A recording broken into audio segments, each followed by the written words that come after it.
Super. Kasi ngayon pa lang, kailangan nag-visit talaga sila. At masasabi ko yung mga anak ko, hindi takot sa dentista. Talagang pumupunta sila to visit at nandun ako. Mahalagang mahalaga sa akin na bata pa lang, may awareness na sila kung paano pangalagaan yung mga ngipin nila.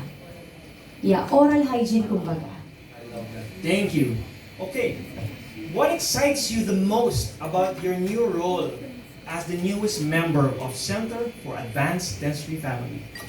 Magiging selfish muna ako.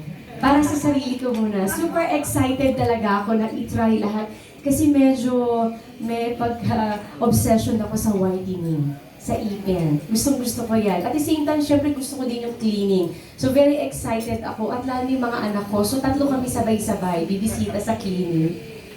And then, anong last question mo?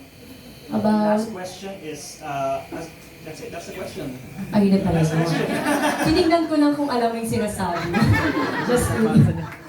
So ayun, so alam mo yun, mahalagang mahalaga talaga ito. So super happy talaga ako na ito yung masasandalan ko literal, lalo na sa pagngiti ko araw-araw sa telebisyon, sa pagharap ko sa mga press. So magkakaroon ako lalo ng kumpiyansa sa sarili ko na humarap sa kanila. Awesome. Oh, thank you so much, Miss Marian. So, for the directors of CAD, what are the future plans?